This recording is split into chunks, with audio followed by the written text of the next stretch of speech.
Assalamualaikum warahmatullahi wabarakatuh. Salam Om Swastiastu, Namo Buddhaya, salam kebijakan, dan salam sejahtera untuk kita semua.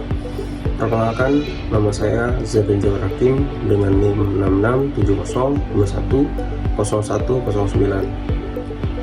Mohon izin, Panuki, serta rekan-rekan sekalian, di sini saya akan mempresentasikan hasil dari tugas yang sudah saya buat dalam jurnal ini, di mana saya menggunakan topik yaitu pemuda, mahasiswa, dan masyarakat dalam kekuatan politik Indonesia pada sektor aktivitas digital. Di sini saya akan menjelaskan terkait dengan peran mahasiswa, pemuda, dan juga masyarakat dalam aktivitas digital yang memiliki korelasi dengan kekuatan politik Indonesia. Seperti yang kita tahu bahwasannya media sosial sekarang menjadi salah satu tolak ukur dalam supremasi hukum yang memiliki impact yang sangat besar. Tentunya kita tak jarang mendengar banyak sekali masyarakat yang mengeluhkan, bahkan terdapat masyarakat yang memahami hukum akan ditindak ketika sesuatu tersebut sudah viral. Dalam artian viral di sini sudah memiliki cakupan informasi yang sangat luas yang beredar di dunia maya. Tak hanya itu, ketika kita berbicara mengenai aktivitas digital ini sangat melekat dengan aktivitas politik tentunya. Mengapa? Karena aktivitas politik di sini banyak sekali yang menggunakan aktivitas digital melalui media sosial seperti TikTok, Twitter, bahkan Instagram, dan lain-lain sebagainya untuk mengkampanyekan politik. Entah itu kita sebut sebagai pendukung-pendukung dari beberapa pasangan calon pada saat pemilu kemarin, ataupun buzzer-buzzer yang mendukung secara keras terhadap sosok yang mereka pilih. Hal ini menjadikan salah satu polemik yang baru di masyarakat, karena di samping dari sisi positif yang ada pada era digital, mengandung sisi negatif yang ditimbulkan dari isu digital ini. Mengapa aktivitas politik yang berlarut-larut pada media sosial ini memiliki unsur perseteruan antara pihak satu dengan pihak lainnya. Nah, hal ini menandakan bahwasannya aktivitas digital ini harus memiliki sebuah pengawasan agar setiap komponen masyarakat, pemuda maupun aktivitas digital lainnya itu terukur dalam menyuarakan atau membuat konten mengenai politik di Indonesia. Tak hanya itu juga, kita tahu bahwasannya aktivitas media sosial ini juga memiliki peran yang sangat besar tentunya pada mahasiswa.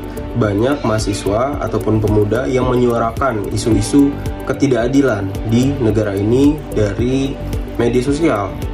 Contohnya seperti adanya petisi, ajakan, kritisi pemerintah, dan lain-lain sebagainya.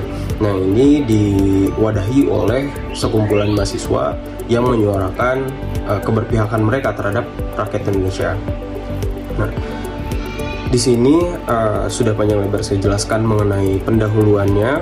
Maka yang saya akan bahas sekarang adalah bagaimana cara kita mengcompare antara aktivitas digital ini ke arah yang lebih positif, di mana dampak negatif yang sudah kita tahu bahwasannya ini seharusnya diminimalisir dengan baik. Karena ketika kita berbicara mengenai aktivitas digital, tentunya seharusnya memiliki poin-poin seperti efektivitas dan juga efisien efektif dalam melakukan sesuatu dalam bermedia sosial tentunya di era digital ini. Nah, pada jurnal yang saya berikan, saya memberikan berupa bukti valid mengenai data yang saya kumpulkan melalui studi literatur maupun beberapa bahan dokumentasi yang ada di media sosial, yang tentunya saya pilih dari beberapa situs yang memiliki tingkat kredibilitas yang sangat tinggi, seperti pada jurnal-jurnal internasional dan juga jurnal-jurnal nasional yang ada terutama pada Google Scholar dan lain sebagainya. Nah, pada dasarnya setelah saya melihat bahwasannya aktivitas digital ini sangat menarik rekan-rekan sekalian.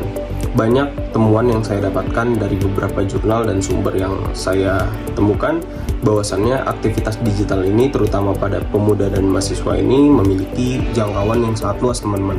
Karena ketika kita melihat bagaimana cara seseorang untuk mengungkapkan sebuah informasi, entah itu sisi positif yang dapat diberikan kepada masyarakat, tentunya akan menimbulkan semarak bagi masyarakat yang merasa terintimidasi dari beberapa faktor yang menguntungkan pemerintah namun merugikan rakyat. Salah satunya mahasiswa juga berperan penting dalam media sosial ini. Contoh dari polemik yang terjadi di salah satu media sosial, tentunya di Twitter, yaitu mengenai RUU KUHP, Omnibus Law, RUU Ketenagakerjaan dan lain sebagainya. Tagar-tagar tersebut itu dinaikkan oleh sebagian besar masyarakat yang dominasinya adalah mahasiswa. Maka dari itu aktivitas digital ini memang sangat relevan di era digital sekarang. Namun pada dasarnya ketika kita melihat dari sisi positif saja, tentu hal tersebut menimbulkan sisi negatif pula. Maka dari itu bagaimana cara kita untuk meminimalisir hal itu? Dengan cara kita melihat bahwasannya apa yang dibawakan dari informasi tersebut valid dan juga tidak menyebarluaskan informasi dengan mentah-mentah, karena banyak sekali informasi yang mungkin itu tidak bisa dipertanggungjawabkan. Nah, seperti itu. Mungkin hanya itu yang bisa saya sampaikan. Kurang lebihnya ada pada jurnal yang saya sudah buat. Begitu teaser dari saya. Kurang lebih yang mohon dimaafkan. Wabillahi taufiq wal hidayah. Wassalamualaikum warahmatullahi wabarakatuh.